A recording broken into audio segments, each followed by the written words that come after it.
کچھ عقائد اور نظریات وہ ہوتے ہیں کہ جن کو ضروریات دین کہا جاتا ہے.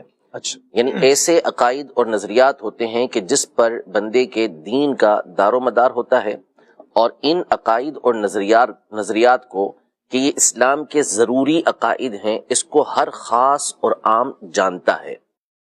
جیسے مثال کے طور پر اللہ پاک ہے، یعنی اللہ کی ذات کو ماننا، یہ ہر خاص اور عام مسلمان جانتا ہے کہ ہمارا یہ عقیدہ اور نظریہ ہے کہ اللہ پاک کی ذات موجود ہے. یہ ہم عقیدہ رکھتے ہیں. اس میں یہ نہیں ہے کہ یہ صرف اور صرف اہل علم کو، علماء کو معلوم ہو، بلکہ علماء کو بھی اور جو ان کے صحبت میں ہوتے ہیں سب کو یہ بات معلوم ہے. تو خاص اور عام جب ہر ایک اس بات کو جانے کہ یہ مسئلہ دین کا ضروری مسئلہ ہے، اس پر دین کا دار و مدار ہے، تو ایسے مسائل کو ضروریات دین کہا جاتا ہے.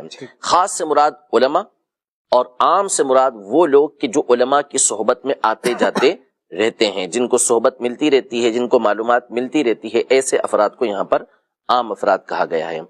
تو جس طرح اللہ پاک کی ذات موجود ہے، یہ عقیدہ رکھنا ضروری ہے. یوں ہی اللہ پاک نے انبیاء کرام علیہم السلام کو بھیجا، یہ عقیدہ رکھنا ضروری ہے. اور نبی محترم صلی اللہ علیہ وسلم اللہ کے نبی ہیں، یہ عقیدہ رکھنا ضروری ہے. ضروریات دین. اگر کوئی شخص ان میں سے کسی بات کا انکار کرتا ہے تو وہ دائرہ اسلام سے خارج ہو جائے گا. لیکن جس طرح اللہ جل شانہ کی ذات کو ماننا ضروری ہے، یوں ہی یہ ماننا بھی ضروری ہے کہ اللہ پاک کے علاوہ کوئی دوسرا معبود نہیں ہے. یعنی اگر کوئی یہ بات مانتا ہے کہ میں اللہ پاک کو اپنا معبود مانتا ہوں، اپنا خالق مانتا ہوں، لیکن ساتھ ہی ساتھ اگر وہ نعوذ باللہ کسی اور کو بھی اپنا معبود مانتا ہے تو نتیجہ کیا نکلے گا کہ وہ مسلمان نہیں رہ سکتا. تو جس طرح یہ ماننا ضروری ہے کہ اللہ میرا معبود ہے، اسی طرح یہ ماننا بھی ضروری ہے کہ اللہ ہی معبود ہے.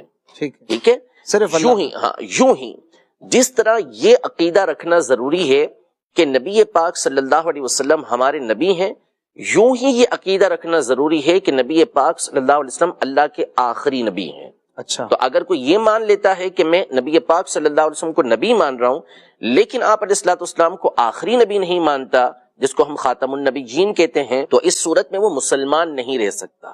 دوسری بات یہ کہ ختم نبوت کے حوالے سے ہمارا عقیدہ اور نظریہ کیا ہے کہ نبی پاک صلی اللہ علیہ وسلم کے زمانے میں اور نبی پاک صلی اللہ تعالی علیہ وآلہ وسلم کے بعد کوئی نیا نبی نہیں آئے گا. یہ رکھنا عقیدہ کہ نبی پاک صلی اللہ علیہ وسلم کے زمانے میں اور آپ کے بعد کوئی نیا نبی نہیں آئے گا اور نہ نیا نبی آ سکتا ہے. اگر کوئی یہ عقیدہ رکھتا ہے کہ نبی پاک صلی اللہ علیہ وسلم کے بعد کوئی نیا نبی نہیں آئے گا، کہتا ہے کہ نہیں آئے گا، لیکن وہ اس کو ممکن مانتا ہے کہ ہو سکتا ہے کوئی نیا نبی آ جائے، تو ایسا شخص بھی دائرہ اسلام سے خارج ہو جائے گا.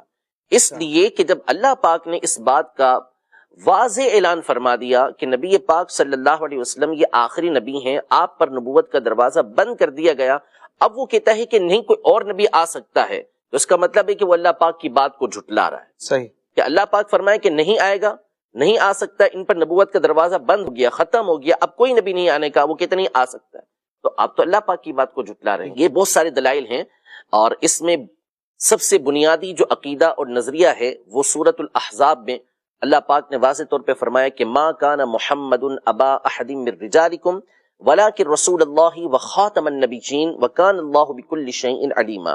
یعنی محمد صلی اللہ علیہ وسلم تم میں سے کسی مرد کے والد نہیں ہیں، وہ تو خاتم النبیین ہیں، یعنی تمام نبیوں میں سب سے آخر ہیں اور اللہ کے رسول ہیں، اور اللہ ہر شے کو جاننے والا ہے.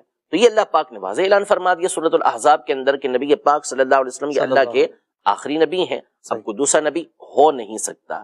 تو یہ جاننا ضروری ہے. یہ تو ہو گیا عقیدہ اور نظریہ ہمارا کہ نبی پاک صلی اللہ تعالی علیہ وآلہ وسلم کے زمانے میں اور آپ کے بعد کوئی نیا نبی نہ آیا ہے، نہ آئے گا، نہ آ سکتا ہے. ٹھیک ہے، یہ عقیدہ رکھنا ضروری ہے. جب تک یہ عقیدہ نہیں رکھیں گے کوئی مسلمان نہیں ہو سکتا. یہ ضروریات دین میں سے ہے جس پر بندے کے دین کی بنیاد ہے. صحیح. یہ تو ہمارا عقیدہ اور نظریہ ہے. باقی رہا نبی پاک صلی اللہ تعالیٰ علیہ وآلہ وسلم کی بہت ساری احادیث طیبہ بھی ہیں، اور جو شخص اس نظریے اور عقیدے کا انکار کرتا ہے تو گویا کہ وہ اللہ پاک کی ذات کے اوپر حملہ کرتا ہے، وہ نبی پاک صلی اللہ تعالیٰ علیہ وسلم کی ذات پر حملہ کرتا ہے کہ ان لوگوں نے نعوذ باللہ جھوٹ بولا، جبکہ اللہ اور اس کے رسول فرما رہے ہیں کہ نہیں آئے گا. تو اب وہ جب کہے گا کہ آ سکتا ہے یا آیا یا آئے گا تو نعوذ باللہ انہوں نے کہا کہ اللہ پاک نے یا رسول پاک صلی اللہ علیہ وسلم نے جھوٹ بولا ہے.